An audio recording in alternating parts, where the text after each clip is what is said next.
Tonight, plans are unfolding to lay a police officer killed in the line of duty to rest. Constable Taryn Bali, who had ties to Kitchener, will be transported from the coroner's office in Toronto to Thornhill. Good evening. This has been a difficult week for Ontario's policing community. 2 officers killed in the line of duty. Tomorrow afternoon, police vehicles will move up Highway 400 in a procession for Constable Taryn Bali, killed in Northern Ontario on Tuesday. Bali was hit by a vehicle while trying to stop it in the northern community of Hearst earlier this week. An 18-year-old is charged with first-degree murder. Bali was on assignment with the James Bay OPP, but was usually based in Orangeville. Prior to that, he spent 2 years with bylaw enforcement in Kitchener. Tomorrow, a procession of police vehicles will bring his casket from the coroner's complex in North York up Highway 400 to Thornhill. The OPP says anyone wanting to pay their respects can consider gathering at safe locations on overpasses or other safe vantage points, but everyone is asked to avoid obstructing the procession. Funeral arrangements have yet to be made public. Meanwhile, the casket of a Toronto police officer who was killed in the line of duty this morning was brought to the coroner's office. Constable Marco Pinizzotto's casket was saluted by dozens of first responders. The 43-year-old officer was shot and killed early this morning while executing a search warrant at an apartment tower. A 19-year-old suspect is in custody, sent to hospital in critical condition. As CTV's John Woodward tells us tonight, the search this morning related to an investigation into gunfire toward the U.S. consulate and several synagogues. It was the American ambassador who first made the connection Thursday morning. A Toronto policeman was killed, I believe, overnight in an investigation that may be linked to the United States. Toronto's police chief then linking their operation on Martha Eden Way to the shooting at the U.S. consulate by the drivers of this Honda SUV in March. Concerned a number of shootings, including a shooting at the United States consulate on University Avenue. Within days of that attack, 3 synagogues in Toronto and Vaughan were also hit by bullets. Those attacks also came up in an investigation a world away, mentioned by someone wiretapped by U.S. authorities as he bragged about attacks in Amsterdam and Paris. According to an unsealed American criminal complaint, the man, an operative of the Islamic Revolutionary Guard Corps, said our people were behind 2 attacks in Canada against the consulate and the Knesset, which the Americans believed referred to the consulate in Toronto and the synagogues. The man, Mohammed Bakr Saad Dawood al-Sadi, was arrested in Turkey in May and brought to the U.S., charged with directing 18 terrorist attacks throughout Europe. Islamist jihadi-inspired extremist violence, that this continues to be a global phenomenon, that there continue to be organizations that actively feed it, and that there are individuals who actively recruit people to carry out such violence. The RCMP confirming to CTV News their national security enforcement team was at the deployment Thursday morning. This is an attack on Canada's freedom, and these people are financed. They're not casual criminals. These guys are, again, embedded, armed criminal gangs that are being financed to bring terror to Toronto, and the police are a frontline defense. Against attacks that may have been commissioned a world away. John Woodward, CTV News. Tens of thousands of homes in Kitchener are next on the list in Canada Post's plan to get rid of door-to-door mail delivery. The Crown Corporation announced today that about 41,000 addresses in Kitchener will switch to community mailboxes by later next year. They include postal codes starting with N2A along with N2B, C, E, G, H, M, N, and P.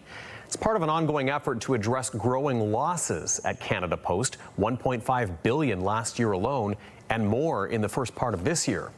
The Kitchener addresses are among 158,000 set to make the switch next year, including addresses in London, Mississauga, Brampton, Pickering, and Hawkesbury, east of Ottawa.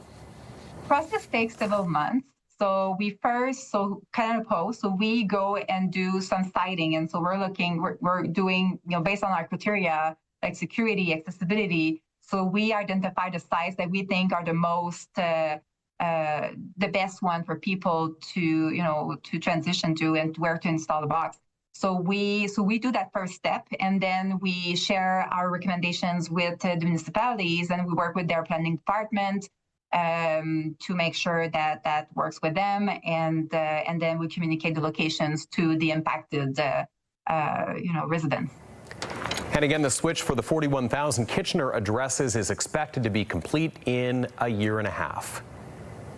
A controversial parking system recently introduced in Elora has people talking again tonight. Some who were scanning the QR code system were getting redirected to adult websites. The township says the system has been compromised and taken offline, but isn't saying much else. CTV's Jeff Pickle reports. Yeah, so I touched it at first because I thought it was a touch screen. Apparently not. And more parking woes in the town of Elora. You know, we love the town. Figured we'd go grab lunch, so we parked here and can't figure out how to get a parking ticket. This comes after a delayed and controversial rollout of a new parking system requiring visitors to pay for parking downtown. But the system has hit a snag a little over a month after it rolled out. I probably would have been here for another 10 minutes trying to figure it out, so you know, it was nice that you were to kind of help me out there. The problem is a strange one. So I thought it was a legitimate joke, so I scanned the QR code myself. The QR code meant to direct people to a payment page was sending people to a different part of the internet. And at first it seemed fine, but then, and it wouldn't let you pay for parking. That seemed to have been disabled, but when you went to press pay for a parking ticket, it would send you to the adult entertainment website.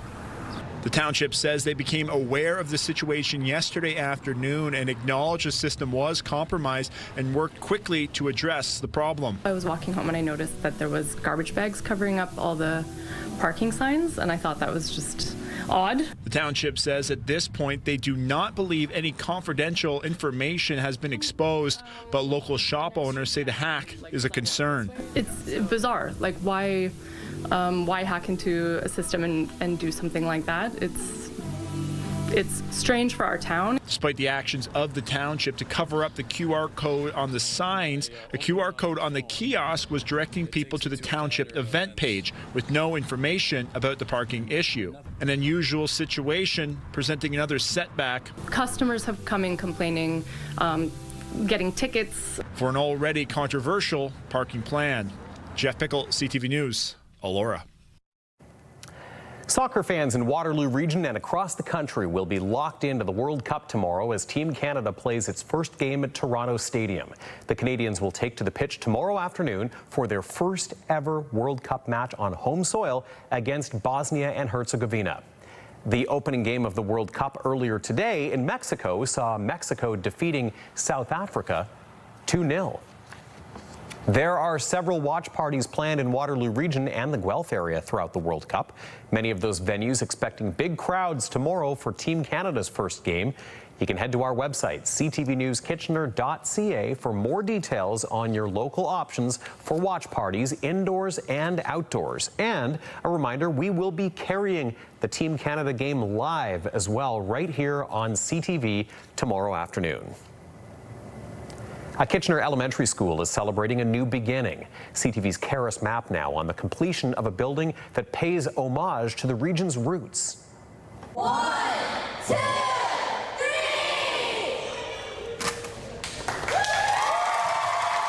The Willow River Otters unveiled their new mascot while celebrating the grand opening of Waterloo Region District School Board's newest public school. It was just really fun to meet everyone, and in my old school I knew everyone, but here was all new and it was so exciting to start a whole new year. Being in a brand new school is great, and getting to start everything from the ground up is really cool. Opening for learning in September 2025, some areas had been off limits. Students now getting to enjoy the entire building. We were able to occupy about half of the school to start the school year, and certainly we're excited to do that in September. And as the year's gone on, construction has continued, and now today certainly it's finished and got to celebrate the grand opening. The celebration inspired by the student body. They are the heart of our school, and I wanted to ensure they had voice in what our ceremony was. And so we worked with our student leadership team, we worked with the music committee.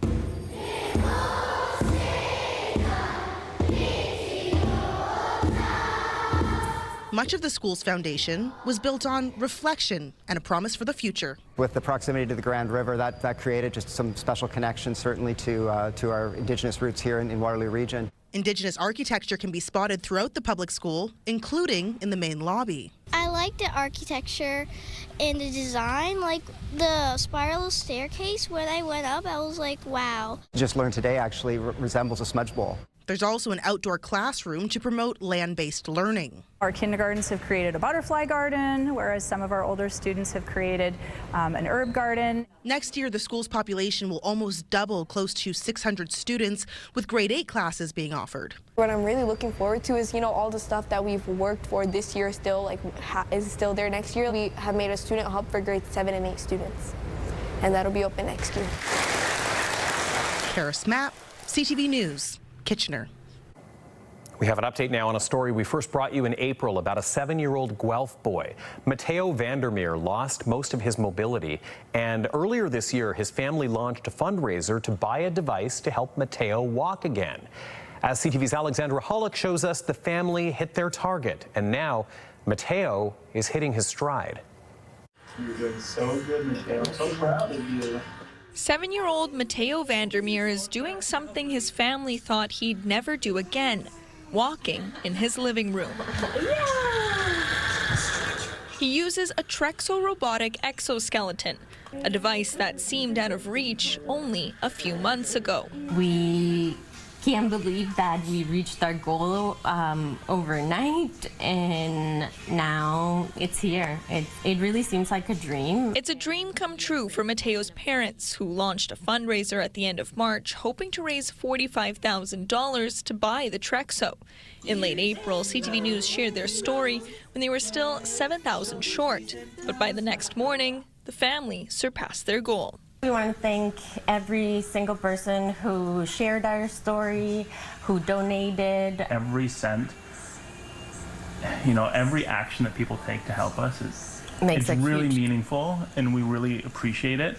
And it makes a big difference for Mateo. How are you doing, Mateo? Great work. Mateo was born with a severe heart condition. At just 4 years old, a medical complication during an emergency surgery left him paralyzed. But Mateo and his family didn't give up. Mateo is so courageous, he's so strong, and he's exceeded expectations constantly. Mateo's taken over 100 steps. His parents say having the device at home helps Mateo build strength and confidence. This is just the beginning for him. He's taken a couple hundred steps now, but eventually he'll take 1,000 steps and then 10,000 steps. And who knows what that will do for his brain and for his muscle connections. As for the extra money raised, the family says those funds will go towards specialized physio appointments, with the hope that Mateo will soon be on the move outside their Guelph home. I think that's one of the most exciting things that we're looking forward to doing, is have him be able to experience the world in a way that he hasn't yet. While inspiring others who may be in similar situations to keep the faith and the pace. That's 10 minutes, Mateo. Woohoo! You did it. Alexandra Hollick, CTV News, Guelph. Just ahead, more innovation out of Waterloo Region's tech sector that's making an impact nationwide. We optimize our routes based on levels of traffic stress you can expect to encounter. CTV's Spencer Turcotte hears from the creators of an app that's helping cyclists better navigate their options.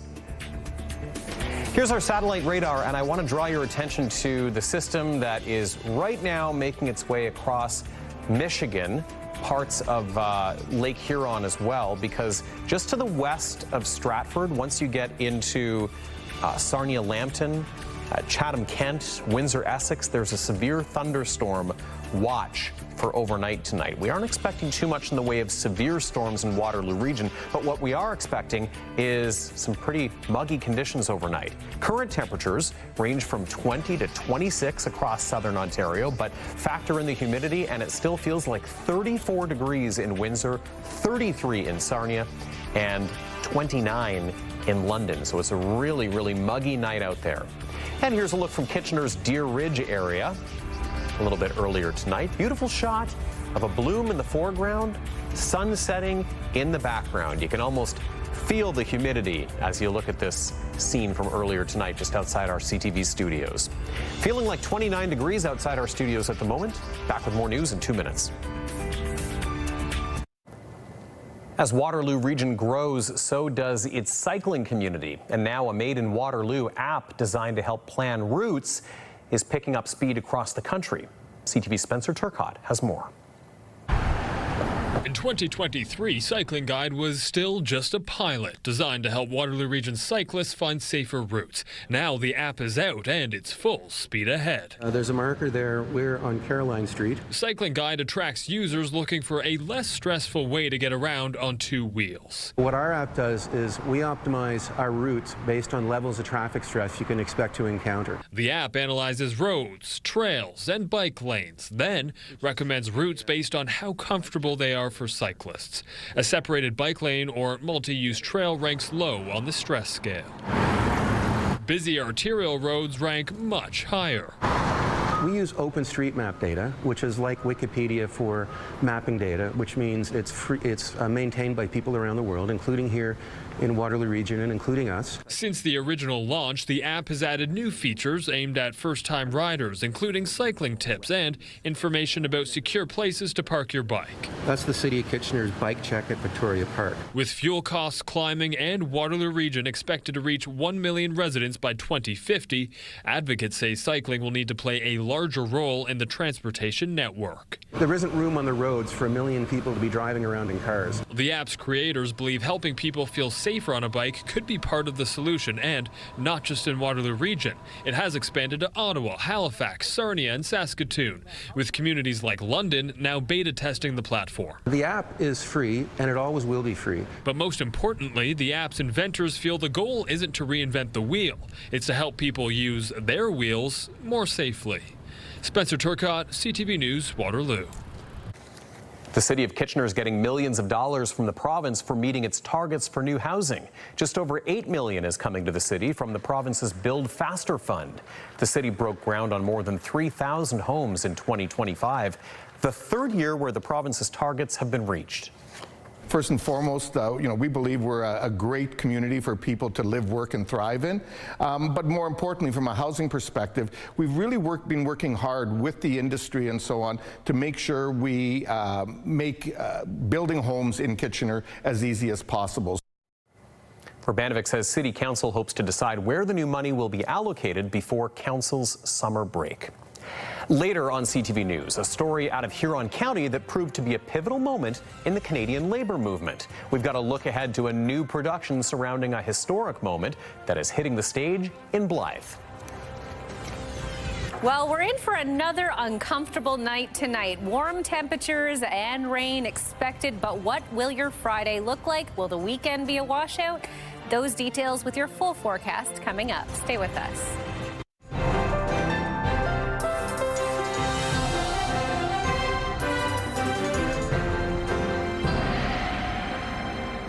And right now we bring you a live look outside of our studios here in Kitchener's Deer Ridge area tonight. Not catching any lightning flashing across the sky just yet, but it is the kind of night where you might see that before the night is through. We might also see a shower or maybe even a quick thunder shower here in the Kitchener-Waterloo area. But right now there is a thunderstorm watch farther to the southwest of us. So Windsor, London, Sarnia, Chatham, those areas under a greater risk of a thunderstorm right now. Here's Ashley with our forecast.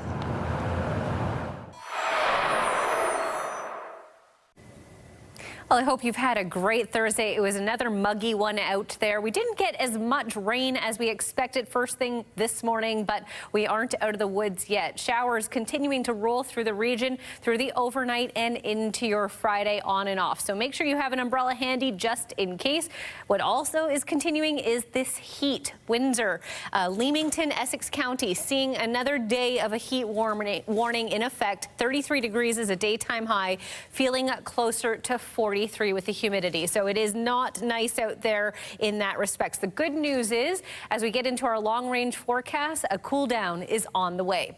As we take a look at our future cast, we're seeing pretty much just cloud cover at the moment. But as we get deeper into the overnight hours, more rain will start to make its way through Waterloo region, clearing out, though, by the afternoon on Friday, and what looks to be a very nice sunny Saturday ahead, which is great news for your weekend plans.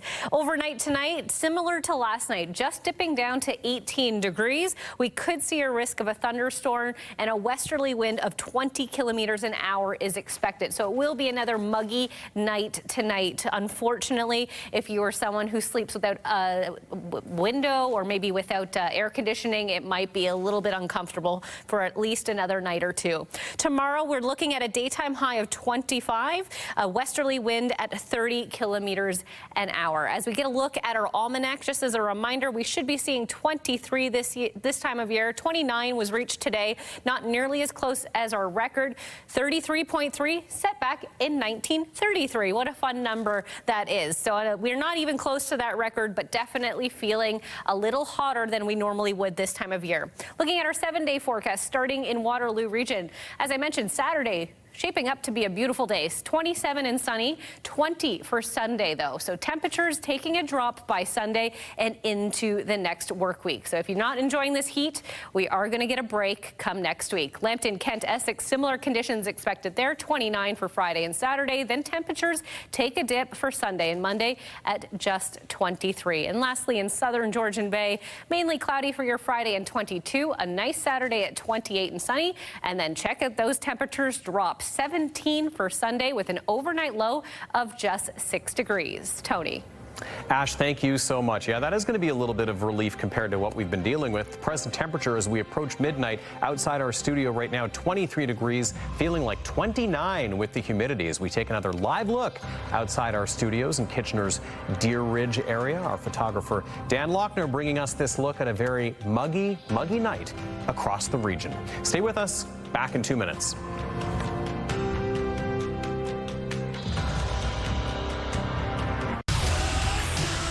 KW's Bounce 99.5 has the music you just can't quit. Listen all summer for your chance to win. Turn the lights off, carry me home. With Bounce to your backyard. Finally, for us, a new play is about to make its world premiere in Blythe, kicking off the community's Summer Theatre Festival. And as CTV's Scott Miller tells us, the local story that it focuses on proved to be a pivotal moment in Canadian history. In 1978, 80 women working at a Huron County automotive wiring factory changed Canadian labor law forever. I didn't know about this, and I consider myself a feminist. I know that our playwright, Kristen De Silva, she didn't know about it, and when she discovered it, her first thing was she immediately started looking up going, where's the play about this? Where's the movie? And there wasn't one. Is that true? Now there is. The Sisters of 78, a dramatization based on the strike at Fleck Manufacturing in Centralia, is now in previews at the Blythe Festival Theatre. The 5-month-long strike, based on horrific working conditions, low wages, and workplace harassment, involved heavy-handed police intervention and government meddling to try and break the all-female work crew. But they persevere, securing the first-ever sexual harassment clause in a Canadian labor agreement and bringing women's workplace rights to the forefront of every labor negotiation from that point forward. The fact that so many people sat up and paid attention, and this small group of women, like what they did, what they accomplished across the country moving forward, and the impact they made, it can't be underestimated. For those recreating the female strikers' perilous journey against all odds, it has been a harsh reminder of the conditions women dealt with less than 50 years ago. When you tell people that in the year before this play, 1977, that was the first year women could have a credit card in their own name, that blows my mind. Like, I take so many of these rights for granted, and I take the fact that I can walk in the world as an equal person for granted. The world premiere of Sisters of 78 has its official opening Friday night in Blythe. Just seeing a moment when women changed history, I think is really inspiring for me, because there are lots of things happening in the world that sometimes make me feel powerless. And it's been really inspiring to work with these characters, work with Kristen De Silva's beautiful text, and also be in the room with these powerful women. In Blythe, Scott Miller, CTV News. All right, that's going to do it for us on this Thursday, June 11th. Just a reminder, we will be carrying the Team Canada World Cup game live tomorrow afternoon here on CTV. So no 5 o'clock news tomorrow, but we will see you right here for a full hour of news and information at 6. Take care, and we'll see you tomorrow. Have a good night.